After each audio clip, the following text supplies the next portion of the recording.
Bien, vamos a comenzar con la clase de hoy.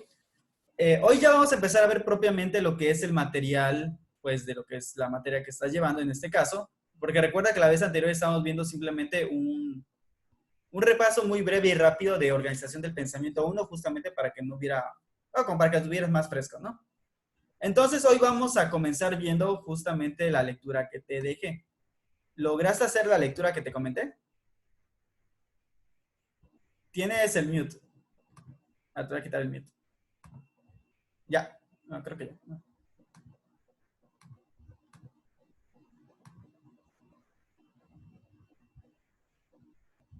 Es que tienes el mute y por eso no te escucho. ¿Ahora? Ahora sí. Listo, Ok. sí. Entonces, ¿lograste leer la lectura? Sí. Sí.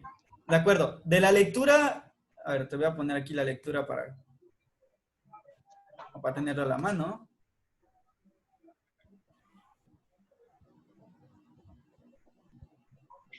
De acuerdo, a ver.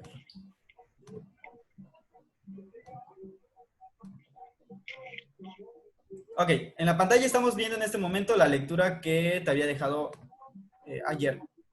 Ok.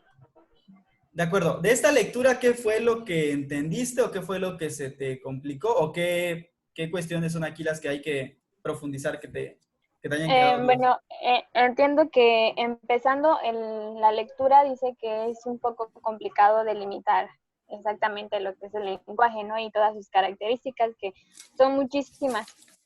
Y que me gustó mucho de una parte donde dice que para los pedagogos, ¿qué es el lenguaje? Para los psicólogos y para el lingüista, si no me equivoco. Entonces, se trata de cosas similares, pero no es lo mismo para todos ellos, ¿no? Ok. De acuerdo. Pues vamos A ver.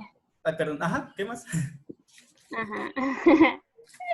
Entonces, pero sin duda alguna el lenguaje es como que una característica del ser humano. Ok. Bien, vamos a comenzar entonces con esta parte, ¿ok? Vamos a ir parte por parte, es el mismo texto que leíste, simplemente vamos a analizarlo un poquito más. Ok. Ok, el tema, si te das cuenta, pues es obviamente un tema ya más avanzado, es decir, es el tema 5 de otros 4 que hubieron antes. Entonces, por eso tal vez también como que está un poco descontextualizado. Básicamente esto lo tomé de un libro de psicología del lenguaje, que por cierto no es que haya muchos. Entonces, ¿qué es lo que nos está diciendo aquí el autor de este apartado? Básicamente nos menciona que el lenguaje puede ser visto como conducta compleja, es decir, como una conducta es algo social y a la vez es un código comunicativo.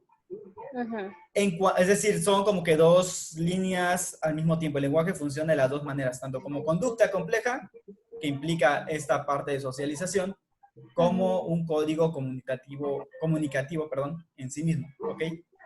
Y es ahí donde pues, surgen ciertas cuestiones, ¿no? Es ahí justamente donde menciona la parte de delimitar con precisión, pues lógicamente va a ser complicado porque va a depender de si nos referimos al lenguaje como código o al lenguaje como conducta. Si nos referimos al lenguaje como conducta, vamos a ver que como conducta pues implica justamente un proceso de socialización. Es decir, es una forma mediante el cual las personas tienen relaciones sociales, pero aparte de tener relaciones sociales, también los niños pequeños pues van formándose dichas relaciones. ¿Ok?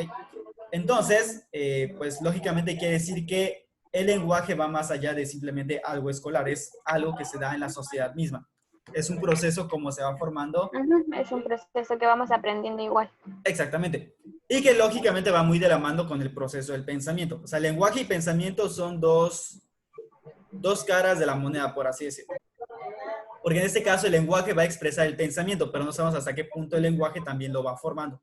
¿Ok? O sea, es como que hay una correlación entre ambos. No quiere decir que el lenguaje sea lo que produce el pensamiento, ni viceversa necesariamente, pero sí que hay una relación íntima y que por lo tanto, pues uno refleja al otro y se pueden retroalimentar mutuamente. Entonces, el niño que comienza a comunicarse, pues puede convertirlo en algo más, ¿me explico? Ujú. Okay, entonces, básicamente, esa es la primera parte de esto, ¿no? ¿Ok? Otra cuestión que menciona acá, que es justamente el final de la página 25, nos dice justamente que el lenguaje como conducta compleja puede entenderse como una actividad simbólica. Esa parte de la actividad simbólica ahorita la vamos a ver un poco más profundo, pero básicamente hay que mencionar o recordar que el ser humano es un ser simbólico. Eso es algo más filosófico que pedagógico o psicológico, pero lo que sí es cierto es que el ser humano es simbólico. Creamos símbolos, usamos signos. Y ahorita vamos a ver un poco las características del lenguaje que no vienen acá, pero algunas características que hacen que el lenguaje humano sea justamente humano y no, y que sea lenguaje y no como otras formas de comunicación, como la comunicación animal. ¿Ok? Pero eso lo vemos en un momento. Ahorita vamos a dejarlo así como que en entreval, en Okay. dicho. Pero el punto es que lo que sí es cierto completamente es que es un sistema simbólico, ¿ok? Es una actividad simbólica. Nosotros la realidad la convertimos a símbolos o a signos y es a través de estos signos que nosotros nos comunicamos. Lógicamente, cuando hay un signo que yo no conozco y el otro sí, o bueno, que el otro puede estar expresando y yo no lo conozco, es ahí donde hay problemas de comunicación y de interacción también. Porque lo que yo llamo de una manera o lo que yo conozco de una manera puede ser que el otro lo conozca de otra. Entonces ahí hay cierto choque. ¿Ok? Lo mismo pasa cuando estás aprendiendo un nuevo idioma. O sea que una cosa es el signo, los signos que tú utilizas para nombrarlo, como puede ser manzana en español, pero que cuando tú tienes que aprender, digamos, inglés, entonces es otro signo, o sea, ya es Apple, ya no es manzana, ¿me explico? Al final, el concepto sigue siendo exactamente el mismo, como habíamos dicho en la clase pasada, en la revisión, pero la palabra que se expresa, pues, es distinta. Y es ahí donde comenzamos a tener, pues, ciertas complicaciones. ¿Ok? Entonces, ahí aquí tenemos, pues, justamente los problemas de comunicación.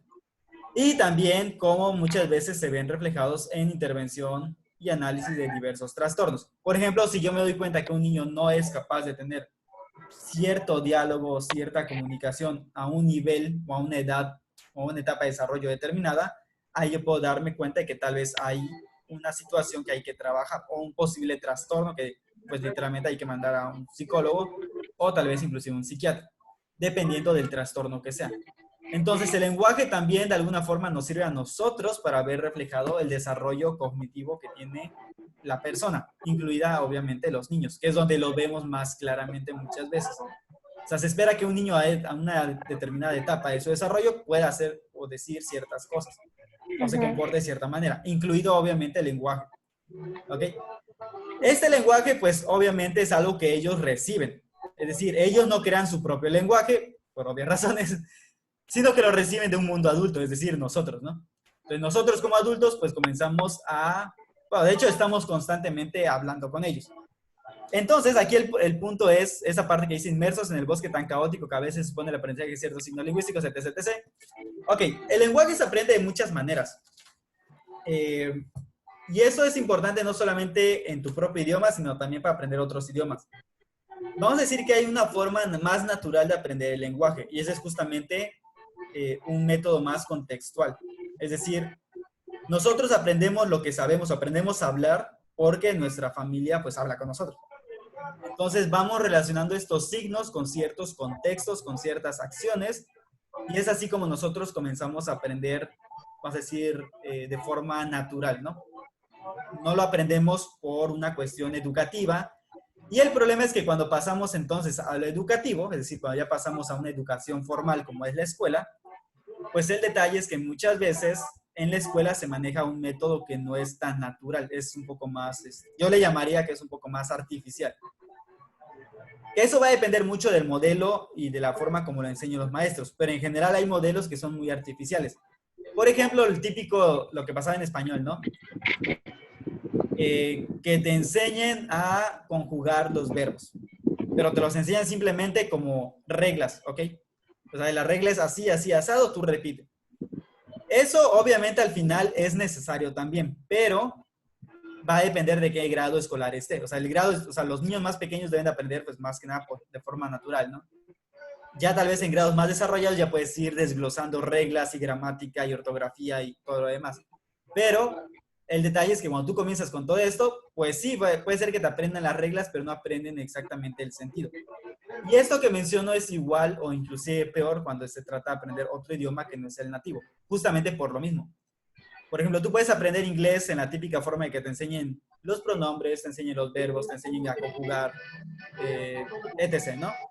Pero no es lo mismo a contextualizarlo. Hablar, por ejemplo, con alguien que viene de Estados Unidos, bueno, de Inglaterra o donde sea, y que al momento de hablar, pues obviamente tienen su forma muy peculiar de unir las ideas. Diferente, ¿no? Exactamente. Todo lenguaje tiene una forma diferente de procesar las ideas. Por ejemplo, el latín y el griego, bueno, sobre todo el latín, el verbo puede estar en cualquier parte de la oración. Es decir, no es que haya una parte exacta, porque lo que importa no es la posición. En español sí nos importa la posición, porque si yo te hablo de una forma extraña, digamos, si yo te digo, tú debes comer pan, eso sí me lo entiendes. Pero si digo, pan, comer debes tú, o sea, es lo mismo, Pues no. pan, comer debes tú, estaría hablando como Yoda de Star Wars, ¿no? O sea, el monito verde. O sea, se escucha raro, ¿me explico? Exacto, no hay comprensión, ¿no? Exactamente, o sea, como que no es normal que alguien que hable español piense de esa manera, ¿me explico? Suena raro. Y lo mismo puede pasar en inglés en este caso. En el latín, por ejemplo, eso es completamente normal, que de repente tú veas un texto que va sujeto, verbo, predicado, como en español, y otro que va verbo, sujeto, predicado, otro que está predicado, verbo, sujeto, ¿no? ¿Por qué? Porque así era ese idioma, o sea, el idioma latín era así. Entonces, cada idioma tiene su forma peculiar de pensar. Entonces, es mejor que tú aprendas un idioma pensando como ellos, está cambiando el chip de cómo piensas tú, o cómo piensas en tu idioma, cómo se piensa en ese idioma, a simplemente fijarte en reglas ortográficas, que sí son importantes, pero no son lo más indispensable para empezar a aprender. Entonces, eso es lo que te da la experiencia de vivir o de convivir con gente que hable el idioma nativo, ¿no? Entonces, eso es entre otras cosas, ¿no? Lógicamente, la comunicación implica un diálogo y un diálogo implica que haya cuestiones contradictorias, desde cómo se usan los signos hasta el contenido de los mismos. ¿Ok? Y nuevamente, pues volvemos a la cuestión de que para un niño es complicado entender estas ambigüedades. ¿Ok? Entonces, me parece que eso era lo importante de esta parte del texto.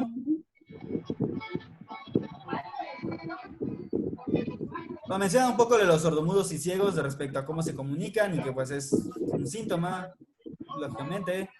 Ok. Bien.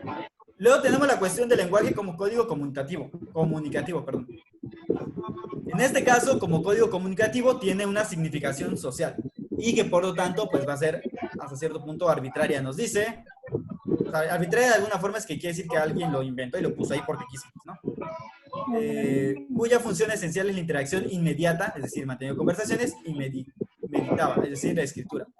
En pocas palabras, como código comunicativo, pues va a tener una función que es justamente la interacción. Esta parte de alguna forma tiene relación con lo que mencionábamos anteriormente. Es una conducta compleja y la función que tiene es justamente la interacción dentro de esto. Que tú logres mantener conversaciones y logres leer y entender lo que lees. La meditaba. Y para relacionar, aquí vamos a ver que dice el significado con el significante. Esta parte, ahorita la vamos a discutir un poco, porque no es del todo... Hay otras formas de interpretarlo, que me parece que son más correctas. La visión de significado-significante es una visión bipartita, o sea, divide en dos, o sea, que hay un signo que es el significante y hay un significado. Es decir, este signo conlleva algo más. No tiene presente un tercer elemento que vamos a ver ahorita. Pero bueno, el punto es que existen estos dos elementos en el habla, ¿no? Significado, significante y un tercero que ahorita vamos a mencionar. ¿Ok? Y bueno, aquí tenemos esta parte. En el estrato comunicativo, los interlocutores han de cumplir con los requisitos de la interacción compartida. Es decir, deben compartir, lógicamente, un código, que es propiamente las palabras y las reglas que rigen esas palabras, y la posibilidad de percepción de los objetos, acciones y cualidades, relaciones que existen y se escogen como pertinentes a la actualización de intenciones cooperativas. En pocas palabras, pues que tus palabras hagan referencia a algo que obviamente pueda ser de alguna forma percibido y compartido por otros, ¿no? Ok, entonces es lo importante de ese texto.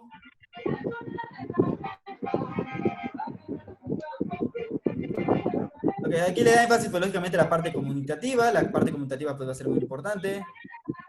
Ok, del texto me parece que es lo ¿Relevante? más relevante. Digo, hay muchas cosas relevantes, pero así como para darle una revisada rápida y continuar con el siguiente Ujú, tema.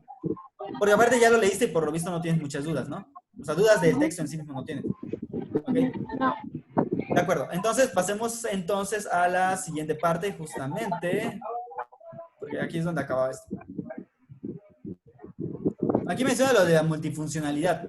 Otra cuestión, bueno, sí, esta parte sí no había considerado. El lenguaje tiene muchas funciones, no solamente es uno. La comunicación, pues, es una de ellas, la conducta social, pues, es otra, y que va muy de la mano con la primera, pero realmente tiene muchas funciones el lenguaje. Eh, y eso es justamente porque hay, por ejemplo, aquí menciona que hay cuestiones gramaticales, es decir, de cómo junta las palabras, de la gramática de las palabras, perdón, de la sintaxis, como las juntas, del significado de las palabras, de cómo se unen de forma lógica y coherente y de cómo se escriben. ¿Ok?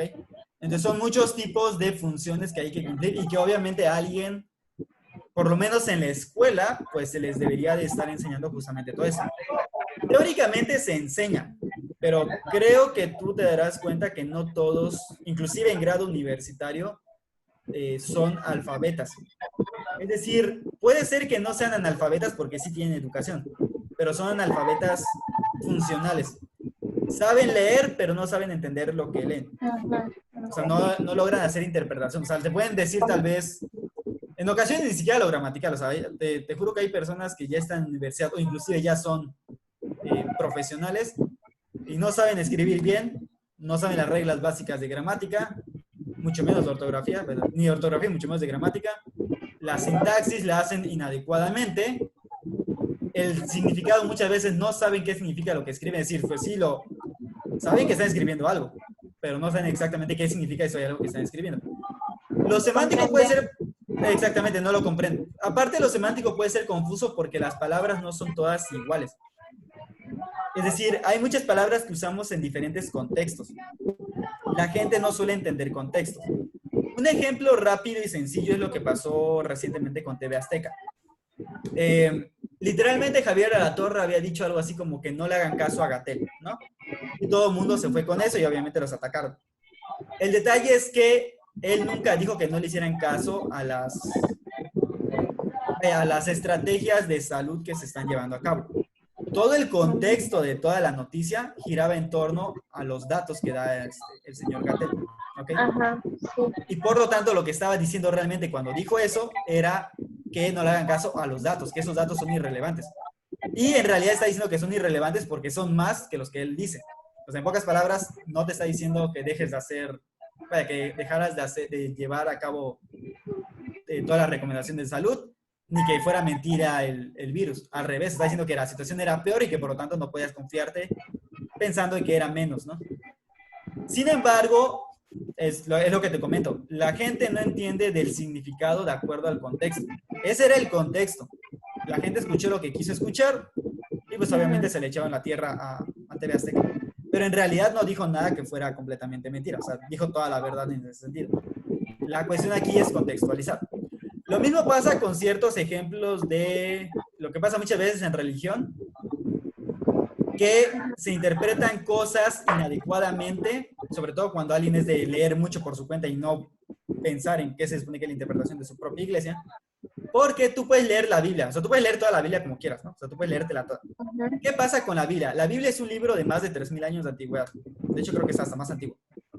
En pocas palabras, no puedes entender, o sea, no puedes interpretar la Biblia toda del mismo modo, porque hay diversos tipos de textos, es decir, hay textos históricos, hay textos que son simplemente metáforas, hay textos que son poéticos, etc., ¿no? Y por lo tanto usan muchas figuras de lenguaje, como puede ser una hipérbole, que es una exageración de algo.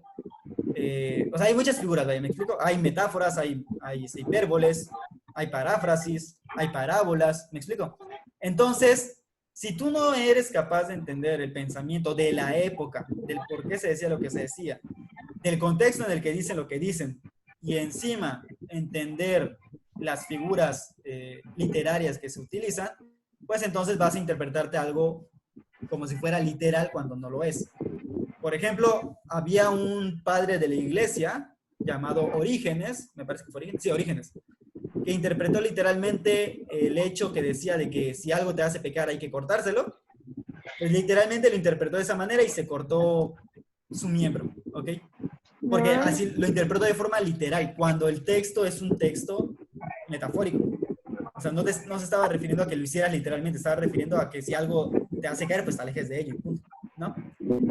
Ese tipo de errores son muy comunes, desafortunadamente son muy comunes. Te estoy poniendo el ejemplo de lo que pasó con TV Azteca y el ejemplo de la Biblia, pero en general son muy comunes, porque las palabras no significan una sola cosa. Eso va a ser una de las características del lenguaje humano, pero eso ahorita lo vemos. Sí.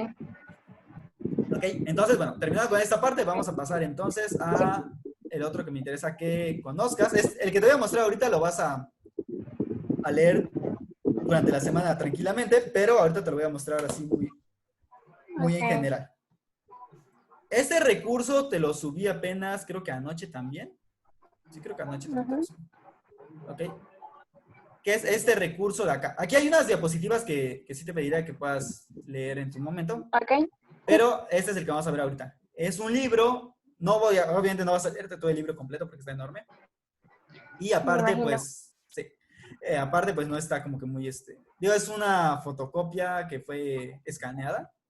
Pues, si te das cuenta, pues está como que abierto. Y la verdad no me gustan ese tipo de libros, pero bueno, el libro es bueno, solo que no encontré una versión en PDF como otros. Ok, ¿qué es lo que nos hace, o qué es lo que hace que el lenguaje humano sea justamente el lenguaje y que sea humano? Ok, de entrada, bueno, esa parte la voy a saltar tantito. Bueno, ahorita te muestro el libro y te lo voy explicando. Ok. A ver, ¿dónde está? Es que ya lo perdí. Ah, no te lo he pasado. Ok, pensé que ya te lo había compartido. Con razón digo que aquí no encuentro nada. No está. Ah, ok. Es que no lo había compartido, pero bueno. Ahorita te lo comparto, pero bueno. Aquí tenemos lo primero, con lo que inicia justamente el libro.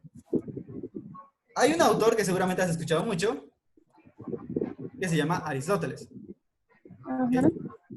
Este filósofo, pues, es muy importante porque él fue de los que hicieron varias investigaciones, pero lo que nos interesa a él es una afirmación que hace, que es básicamente de donde parte toda la idea del estudio de la filosofía del lenguaje y también, lógicamente, la filosofía del lenguaje. Y básicamente dice que el ser humano, o que el hombre, es un... te lo voy a poner en español porque realmente es de otra forma.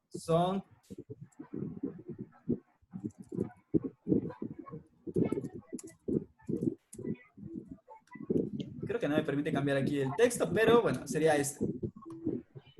¿Ok? ¿Qué significa esto? Significa que el hombre es un ser con habla, ¿ok? Es un ser, un animal que tiene logos. Es lo que significa esto. Entonces esto sería animal con logos. Es decir, es un animal pensante.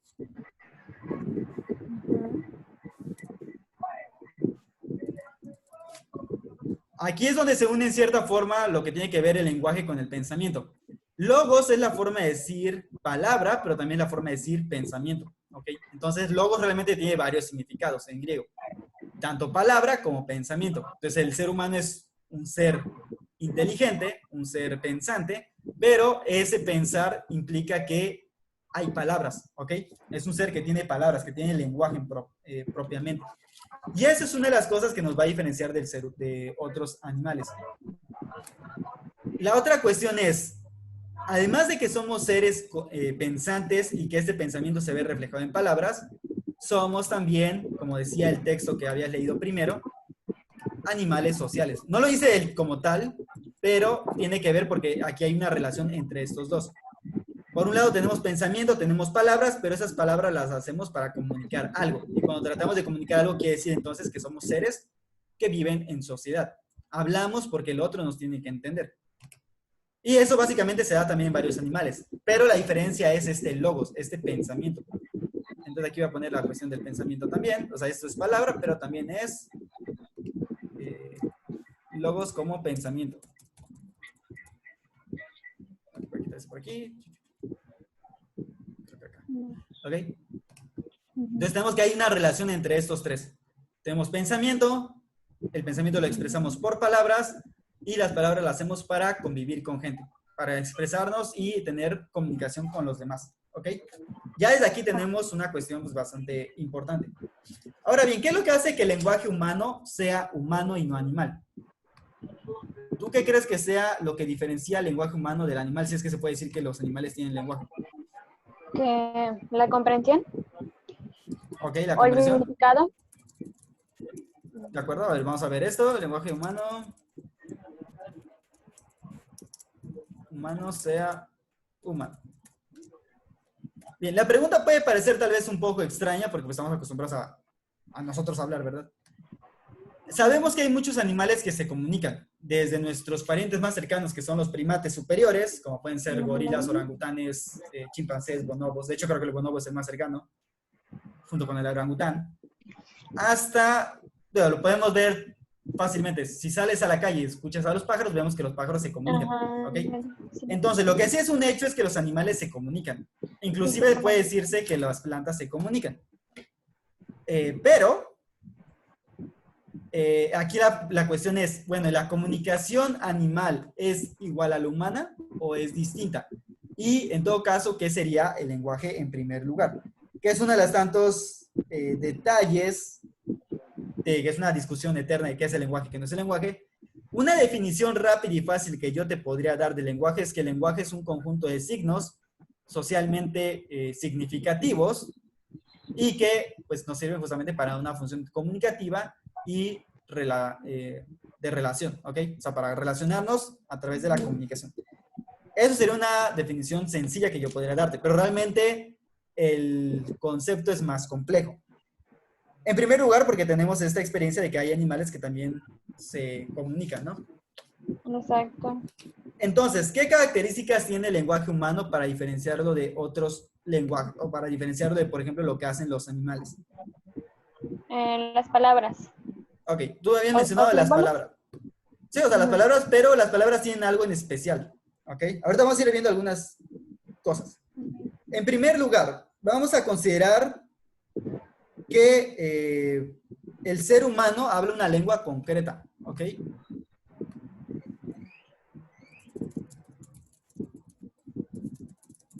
¿Por qué esto es importante mencionarlo? Porque esta lengua concreta no nos viene dado por naturaleza, ¿me explico? O sea, nosotros no nacemos con una lengua concreta, la aprendemos. Y como la aprendemos, es un producto cultural.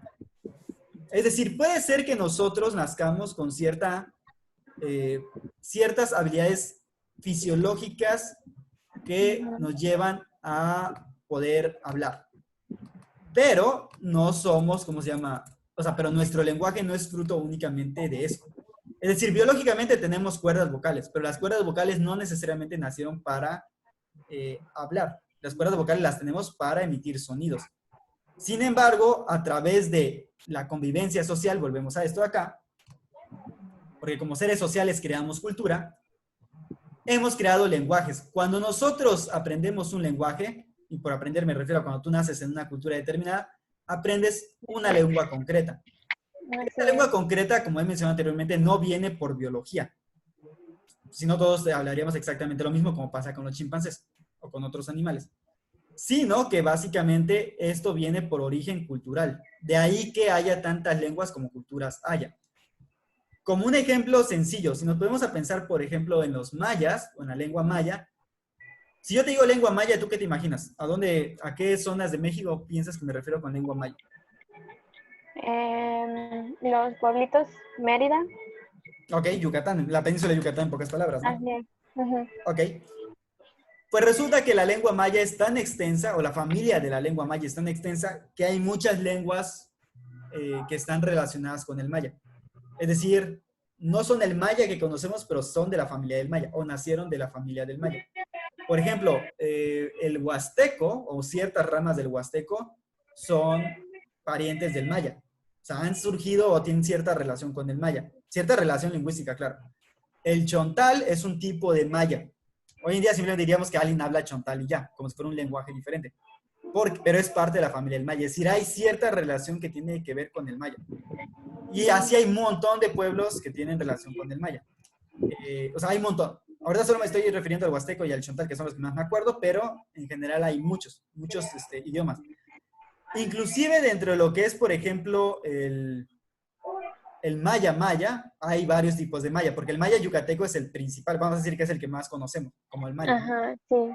Pero aparte está, por ejemplo, el maya quiché. El maya quiché es un maya que se habla en el sur de Guatemala, me parece que está cerca de la costa, que es justamente el maya en el que se escribió el Popol Vuh. Sigue siendo maya, pero tiene sus distinciones particulares justamente por que los mayas que se asentaron de esa zona, pues tuvieron inclusive arquitectura y cultura un poco distinta a la de acá. Lógicamente tenían otros medios materiales, bueno, otro ecosistema, y pues se adaptaron a él y su cultura surgió dependiendo de eso. Entonces, como producto cultural es fruto de una historia, de ciertos avances, de cierta combinación de pueblos, de inclusive cierta geografía, y por lo tanto esta lengua pues es concreta, no como en el caso de los animales, que es una lengua que es un lenguaje, podría decirse que es un lenguaje que es compartido por toda la especie. En nuestro caso, la especie no comparte un lenguaje común. La discusión de si esta lengua surge de alguna forma o no, a esta la vamos a ver, esta la vas a leer más adelante, pero en general, de dónde surge el lenguaje, pues va a ser otro de los tantos problemas. Okay. Otra diferencia con la de los animales. La comunicación animal o el lenguaje animal no es vehículo de comunicación.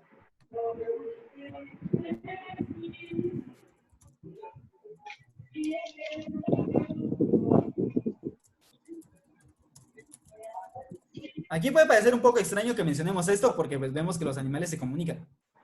Pero eso depende mucho del concepto comunicar. Comunicar significa que pones en común las cosas. Es la definición etimológica propiamente. ¿A qué se refiere con que que no es un vehículo de comunicación? Un sistema de comunicación como el animal, que es icónico, básicamente es directo. Okay. Lo que dicen, lo que ellos comunican es directo y por lo tanto no es que busquen retroalimentación. Por ejemplo, si un mono empieza a hacer ruidos y empieza a mover los brazos, seguramente significa peligro, ¿no? Y esto es un signo bastante concreto, es decir, no significa otra cosa que no sea eso. En cambio, en el ser humano, la comunicación no se da de esa manera. Que ahorita vamos a decir que es otro de los tantos conceptos. Además, es muy simple, o sea, es simple y es directo. Eso significa esto y punto, ¿no? En el ser humano se dice que la comunicación es digital o es dígito. Lo voy a poner acá. Aquí te voy a poner las divisiones para que sea más claro. Sí. Vamos a esta primera división y aquí voy a poner la segunda. Entonces, en el animal se dice que es una comunicación icónica. Y en el ser humano la comunicación va a ser dígito o dígito. ¿Ok? Entonces, este es el animal, para que lo recuerdes. La icónica es el animal, estos serán los animales.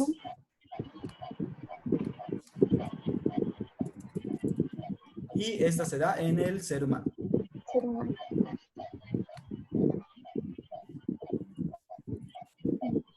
¿Ok? Te recuerda, es icónica porque es directa y porque la señal es relativamente simple, al igual que el mensaje. Mientras que en el ser humano nosotros construimos relaciones entre el signo y el mensaje. Y estos mensajes son arbitrarios. Es decir, nosotros decidimos qué queremos que signifiquen. Por nosotros me refiero a nosotros como humanidad, como cultura, lo decidimos. Obviamente quiere decir que nuestras palabras o nuestras lenguas van cambiando con el tiempo. Cada generación puede ir modificando el entendimiento que tiene las palabras. Un ejemplo sencillo, que ahorita está, no sé por qué surge mucho en Facebook, pero bueno. La palabra chido, ¿ok? Chido viene de Shiro, que es una forma como lo expresaban los españoles de cierta área de España para referirse que algo está bonito. Llegan a México, seguramente me parece que cuando comenzó la guerra civil allá en España, vienen aquí a México muchos, y pues los mexicanos escuchan que ellos dicen chido, y con el tiempo termina convirtiéndose en chido. Pero ya cambió de significado, ya chido no significa bonito, chido significa padre, ¿no? O significa genial o otras palabras similares. Además de que nosotros utilizamos muchas palabras de muchas maneras, ¿no? El típico, ¿cuál es la palabra que utilizamos para todo? La palabra madre que usamos para todo, la usamos para insultar, la usamos para decir que algo está padre. O sea, si decimos que está de poca madre, decimos que está padre o que está chido, también es lo mismo. Eh, no sé, obviamente si digo una grosería con madre, pues ya sabes a qué significa, etc., ¿no? O sea, tenemos muchas palabras, o el güey, el famoso güey que lo usamos para todo, ¿no? Ajá, que para todo. ¿Me explico? Entonces, y es la misma palabra, simplemente que tenemos tantas formas de expresarla o de usarla, que si tú fueras alguien que trata de aprender español en México, seguramente no entenderías por qué de repente güey es una grosería y por qué de repente güey es algo genial y por qué de repente güey es como que sí, te entiendo, es decir, ¿no? Entonces, bueno, tenemos un montón de palabras que funcionan de esa manera, que usamos de diferentes maneras, siendo la misma palabra. Eso es algo arbitrario, ¿me explico? Eso no está marcado por la naturaleza, eso lo hemos decidido como cultura, que es queremos que signifique. Y es al ser un producto cultural, ni siquiera es que sea conscientemente, no es que alguien diga y saque un diccionario y diga, pues güey, va a significar esto, esto y esto, ¿no? Simplemente se va dando en la misma interacción social hasta el punto que se nos vuelve lo más normal posible. ¿Ok? A eso se refiere también con esta parte y con la parte que no es comunicativo. Y por otro lado, nuestra comunicación se basa principalmente a objetos o cosas, cosa que no sucede tanto con los animales. ¿Ok? Entre otras tantas. Nuestra comunicación pues es sobre todo voluntaria y deliberada. O sea, cuando nosotros nos comunicamos lo hacemos voluntariamente y deliberativamente. La otra cuestión va a ser la universalidad semántica. Lo voy a poner por aquí abajo, que va a ser otra cosa que nos diferencia de los animales.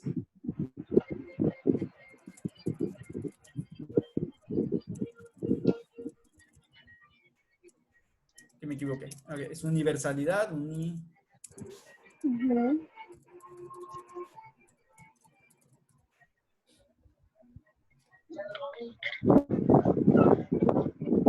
Ok, ¿qué significa la universalidad semántica? Implica que podemos comunicar un montón de cosas en un montón de tiempos. Aquí lo voy a mencionar aquí rápidamente.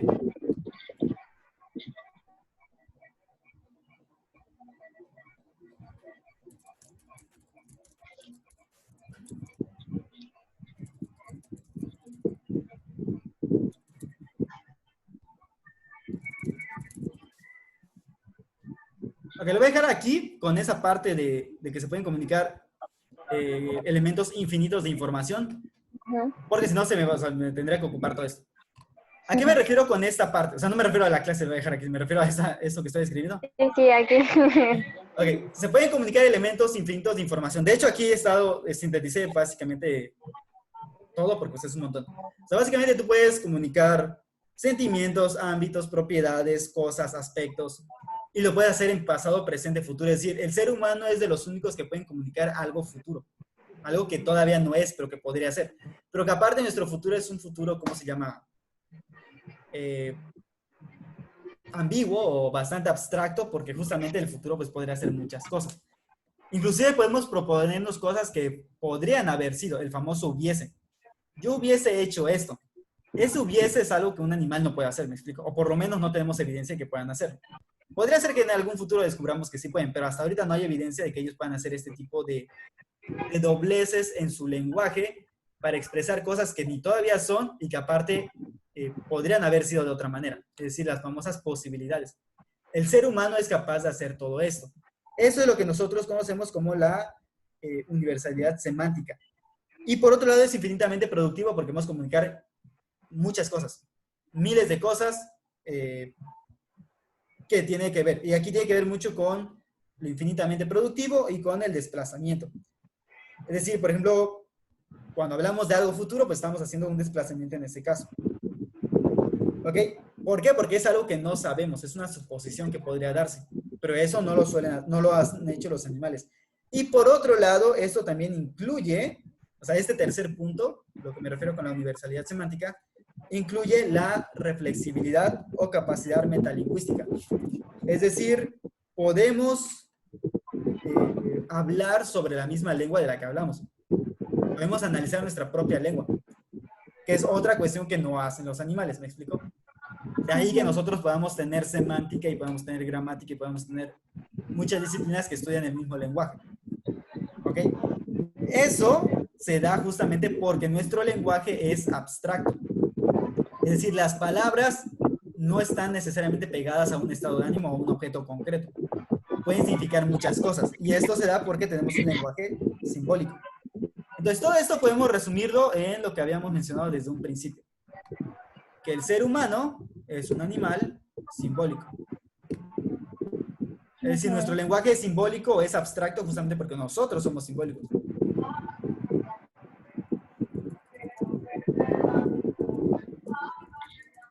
Ay, puse simbólico.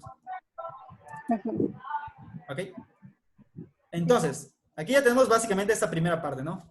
Esto es básicamente lo que nos diferencia de los animales. Es lo que nos hace humanos.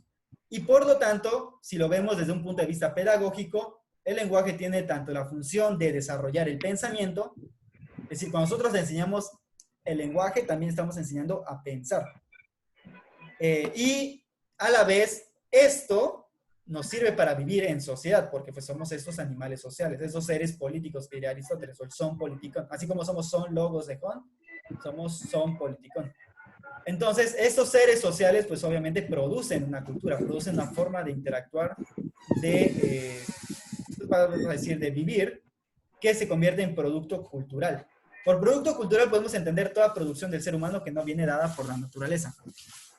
El habla viene por naturaleza, es decir, tenemos una base biológica, pero obviamente tenemos que tener un órgano que nos ayude a eso, pero el lenguaje es completamente cultural. Depende de nuestra historia, depende de nuestra comunidad, depende de lo que hemos podido desarrollar entre todos como sociedad, de cómo nos hemos puesto de acuerdo para nombrar las cosas prácticamente por osmosis o automáticamente sin pensarlo.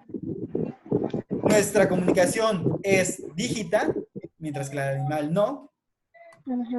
Y tenemos esta universalidad semántica. Tanto podemos hablar de lo que queramos, como en todos los tiempos posibles, pasados, presentes, futuros y posibilidades. Que aparte, pues incluye la parte también de que podemos hablar inclusive del mismo lenguaje y podemos hablar de nosotros mismos, la parte reflexiva del lenguaje. Y todo esto por nuestro simbolismo. Ok, ¿hasta aquí alguna duda de esta parte? No. Ok, recuerda que... Está, perfecto. Esta recuerda que lo vas a leer más profundamente durante la semana, entonces no te preocupes, ahorita simplemente estoy como que resumiéndolo todo para que tengas una idea general. Y eso nos lleva a la otra cuestión. ¿Cuál va a ser el origen del famoso lenguaje? Eso lo vas a leer tú más profundamente, como mencioné, pero básicamente tenemos algunos problemas. Hay quien supone, hay muchas posturas, hay quien dice que podríamos decir que son posturas innatistas. En estas posturas ellos asumen que nosotros venimos con algún lenguaje natural, es decir, que el ser humano nace con un lenguaje como tal. Los pocos experimentos que ha habido al respecto parecen sugerir que no es así, y que para que haya o exista lenguaje tiene que haber necesariamente comunidad humana.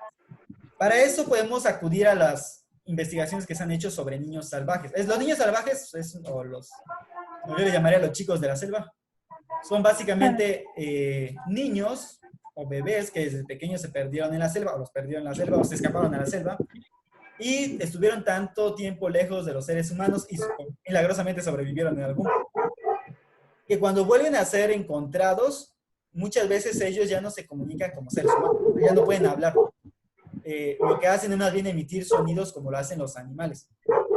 Y pues va a depender de qué animal fue justamente el que los rescató, por así decirlo, ¿no? El que se fueron a juntar. Hay un caso de un niño de la India que de hecho fue creo con unos monitos, no me acuerdo, no eran menos capuchinos porque los capuchinos no me acuerdo, pero eran unos monitos pequeños, vaya, ¿no? Están bien bonitos, de hecho los monitos. Que aparentemente fueron los que lo salvaron. Él tenía, o sea, ya estaba grandecito, o sea, ya tenía como 3, 4 años cuando escapó de su casa, se perdió, no me acuerdo exactamente cómo estuvo la historia. Y estuvo así muchos años hasta que fue encontrado en la adolescencia. Él podía comunicarse con los monitos, es decir, hacía sonidos como lo hacían los monitos, y los monitos eran los que les daban comida, aparentemente. Cuando lo encuentran, pues obviamente lo rescatan, lo llevan a hacen todo el proceso, ya sabes, y para integrarse a la sociedad le costó mucho reaprender el lenguaje, a pesar de que él no se perdió tanto. Entonces, ese tipo de cosas son las que de alguna manera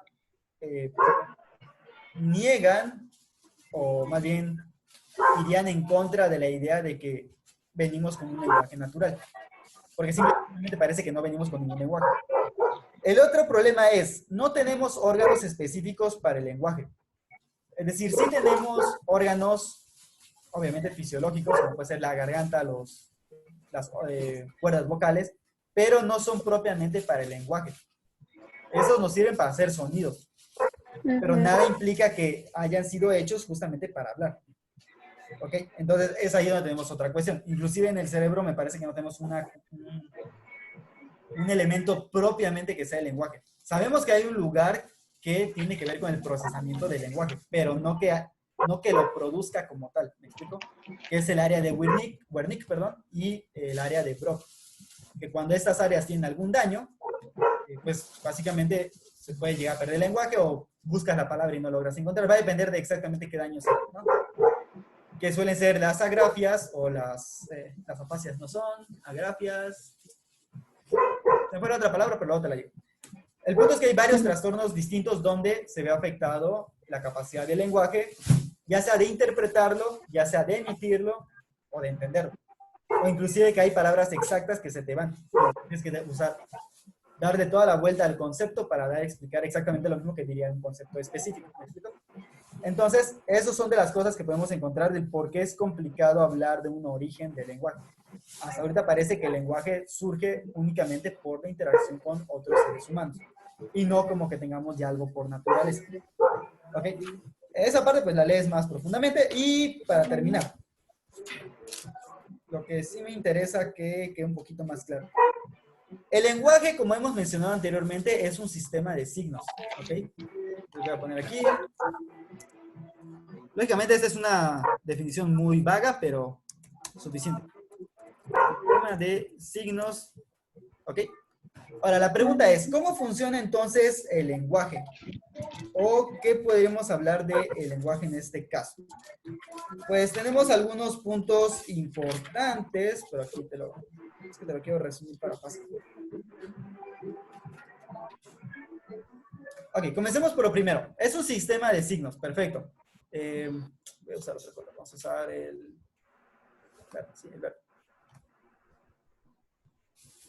Ok, ¿en qué consiste el sistema de signos? Básicamente que tenemos que comunicarnos y la comunicación básicamente implica una interpretación de estos signos. Es decir, yo para poderme comunicar tengo que ser capaz de interpretar los signos que me están utilizando para interpretar. Y es aquí donde tenemos entonces la cuestión de la semántica o de los signos o los significados que pueden tener los signos.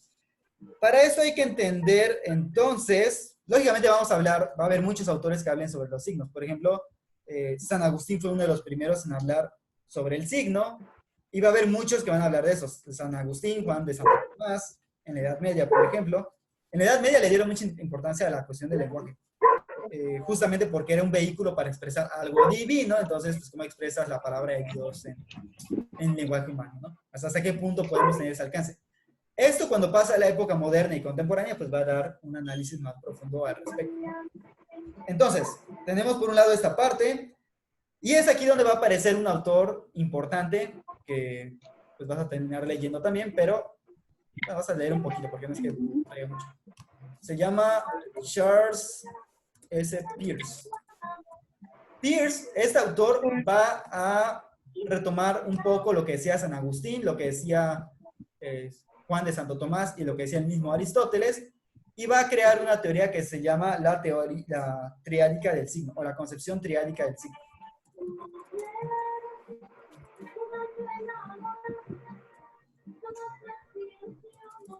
¿Ok?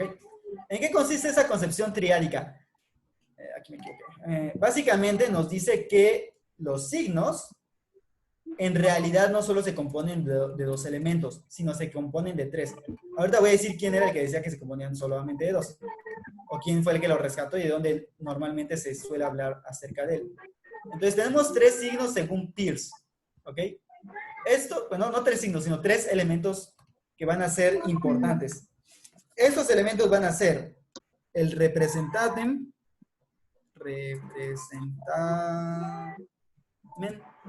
por un lado, lo voy a poner por acá.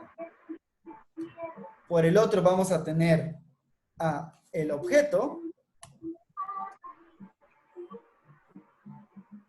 ¿Ok? Y por otro lado vamos a tener al interpretante.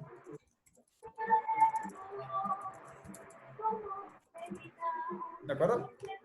Esa teoría no sé qué tan... La verdad yo casi nunca he escuchado de él, más bien he escuchado de la otra.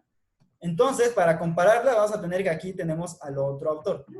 El otro autor se llama Ferdinand de Saussure.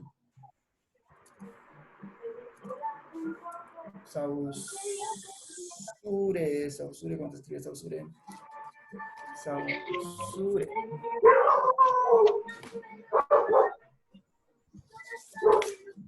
Bien, tenemos entonces estos dos de aquí.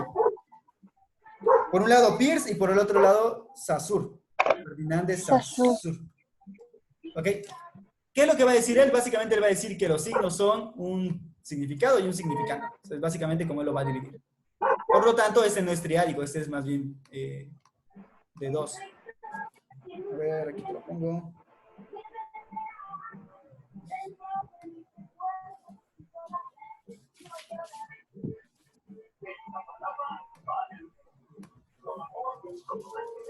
Disculpa que tarde un poco en escribir, pero es que luego...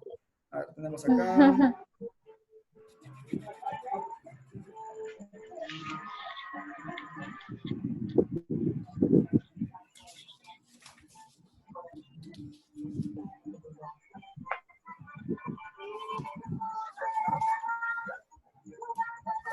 Vamos a tener el signo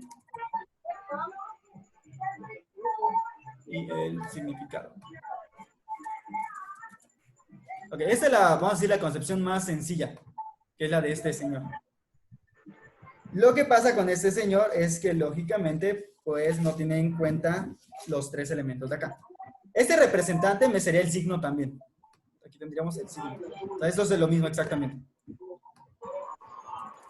La diferencia al agregar estos tres elementos es que, por ejemplo, Peirce tiene en cuenta que, por un lado, tenemos el signo. Es decir, el signo hace las veces del objeto que representa. Para entender qué es un signo, pues podríamos leernos a todos San Agustín, pero bueno.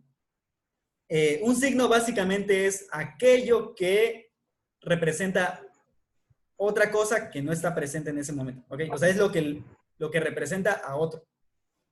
Ese otro puede ser de forma natural. Por ejemplo, el humo es signo de que hubo fuego. Es un signo natural. ¿Por qué? Porque siempre que haya fuego va a haber humo. El humo nos va a servir de señal. ¿Okay? Nos va a servir de signo de que efectivamente hubo fuego. Sin embargo, también hay signos que son convenciones. Por ejemplo, la señal de alto, pues es un signo convencional. Nosotros le hemos dado el significado que tiene. ¿Ok? O sea, ha sido decidido abiertamente por la sociedad. No es un signo natural. Entonces va a haber muchos tipos de signo. Eso te repito, eso fue un estudio o fue una investigación que hizo San Agustín. Entonces, hay siglos y siglos hablando de lo mismo. Pero lo que tiene novedoso aquí es que, ok, existe un signo, ¿ok? Un signo que hace las veces del objeto, que representa al objeto. Entonces, todo signo hace referencia a algo. Aquí, si te das cuenta, el signo no está haciendo referencia a nada, que es un elemento que está faltando. Por lo tanto, hay una relación estrecha entre el objeto y el signo que nosotros conocemos. Cuando nosotros conocemos la realidad, es decir, cuando el interpretante conoce este signo, asume que este signo lo lleva a un objeto exterior, pero lo que conoce es el signo. Por ejemplo, cuando estamos hablando de las cosas o cuando estamos hablando de nuestros sentimientos, yo puedo decir, me siento triste, ¿ok? La persona va a interpretar que esa tristeza hace referencia a cierto estado de ánimo, que él mismo ha experimentado porque al ser humano, tarde o temprano se ha sentido triste.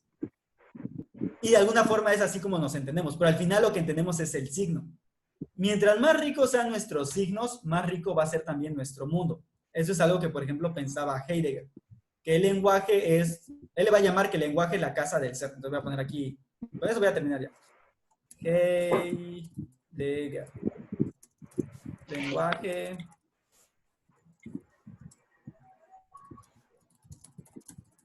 ¿Ok? Al referirse que el lenguaje es la casa del ser, quiere decir que es a través de nuestra forma de expresarnos como nosotros aprendemos la realidad, la hacemos parte de nosotros y la entendemos. Nosotros, para poder entender las cosas, le damos nombres. Esta es una idea tan antigua como la humanidad misma, y lo podemos ver inclusive reflejada en la Biblia, de cómo el hombre le pone nombres, cómo el ser humano le pone nombres a los animales, bueno, le pone nombres a las cosas que había en el jardín, ¿no? Es decir, el ser humano tiene necesidad de entender la realidad y para entender la realidad pone nombres, o sea, asigna un signo a las cosas. Y este signo que les asigna es con lo que nos comunicamos. Obviamente el signo puede cambiar, es decir, el orden en que nosotros ponemos los símbolos o las letras, dependiendo del idioma que hablemos, va a modificar la forma también como entendemos las cosas. Y si nosotros a las cosas las nombramos muy específicamente, con mayor riqueza vamos a ser capaces de entenderlas y de vivirlas. Por eso es que, por ejemplo, en la ciencia es muy importante que cada cosa tenga un significado muy específico. Aunque siempre va a haber una discusión de si hay que nombrarlo así o no, o qué debe entenderse por eso o lo otro. Pero en general, la ciencia busca conceptos específicos. Conceptos que, por supuesto, ha tomado luego de la filosofía. Pero lo mismo pasa en la vida cotidiana. No es lo mismo decir estoy enojado, por ejemplo, a decir estoy encabronado. Entendemos que a pesar de ser un sentimiento parecido, hay un grado distinto. ¿Me explico? Y es justamente en esta graduación que cuando eres más capaz de ponerle un nombre a las cosas que sientes y que vives, pues que vas enriqueciendo tu vida mental y tu vida emocional y todo, ¿no? Entonces, de ahí se entiende esa parte que dice Heidegger y de eso tiene que ver mucho con esa parte. Lo que sí es importante es olvidar que todo signo hace siempre referencia al objeto y estos son interpretados por este, ¿ok? Por lo tanto, ahí hay un realismo en ese sentido. No es simplemente un signo y ya, sino que hay un objeto real, algo real al que se hace siempre referencia, ¿ok? Y eso va a tener una cuestión pragmática, o pragmatista. ¿A qué se refiere esto? A que básicamente nos sirve para algo y ese algo pues es justamente la comunicación entre nosotros y que pues tiene que haberse reflejado en algo útil para, bueno, algo que sirva para la acción diaria de la vida cotidiana. De ahí la importancia de no solo entender el lenguaje, sino también de obviamente formarlo, por ejemplo, en la escuela. Okay. Entonces, por el momento vamos a dejarlo hasta acá. Es lo que te voy a pedir que leas. A ver, voy a dejar de compartir esto. Lo leo. Esto es otro problema, esto ya está complicado total, porque a veces pasa que... Okay, a ver, dejo compartir esa pantalla para que te demuestre rápidamente. Ok, en la plataforma vas a encontrar este libro. ¿De acuerdo? De este libro, ¿cuántas páginas suele leer al día? 7. 7 páginas. Ok, 7 páginas al día. Eso te lo vas a leer durante toda la semana, ¿eh? Pues, pero sí son varias paginitas. Pero así de modo fácil y rápido. A ver. Te mando a Panchito López, que es muy bueno. ¿Tienes dónde anotar? A ver.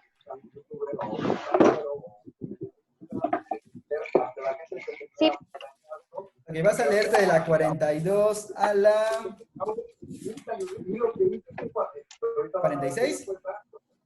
Okay. Luego te vas a leer de...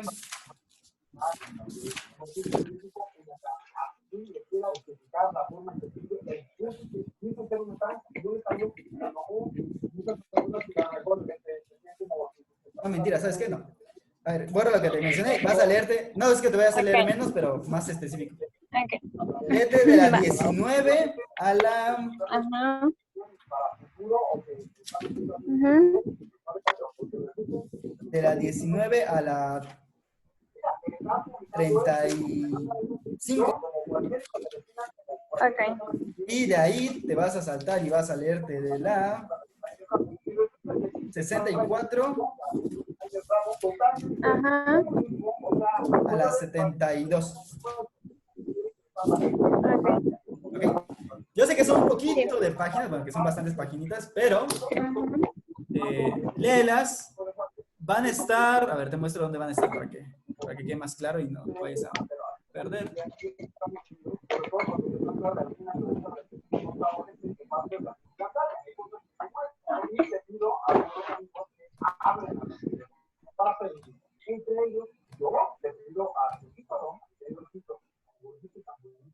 Ok, sí alcanza a ver la plataforma, ¿verdad? Ajá. Ok, va a estar en la sección de recursos. Okay. Y en la sección de recursos, pues ya ves que lo primero que vas a encontrar es el video de la clase anterior. O sea, este video. Ya de hecho ya está separado un día de uno, caracterización del lenguaje y su relación con el proceso de pensamiento. Vas a encontrarte debajo del video de la primera clase ese PowerPoint, que también puedes leer.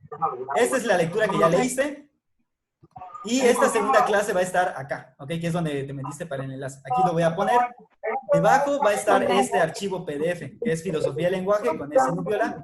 Y es de este libro del que vas a leer las páginas que te Ah, indico. ok. ¿Ok? Básicamente esa es su tarea Está por bien. esta semana. Todavía no te he dejado tareas, Ok, ok. esta no le hagas caso aún. Está bien. Ujú, sí, se preguntaba. Sí, todavía no vas a tener Pero, tarea. Ya cuando tengas tarea yo te avisaré o ya va a aparecer acá, pero yo siempre le pongo unidad 1 o actividad X, ¿no? Actividad 1, tal, ¿no? ok. Y la descripción. Nunca lo dejo así como aquí está. Entonces, pues básicamente es todo. Por el momento vas a leer solamente esas páginas. Ok, Sí, toma apuntes porque sí son un poco pesaditas, pero yo creo que sí vas a poder. está bien. Bien, entonces vas a dejar hasta acá Ok, y profesor. pues ya, sería todo. Nada, más déjame aquí terminar la llamada y dejar de grabar. Ahí. Ok. Voy a terminar de grabar en este momento.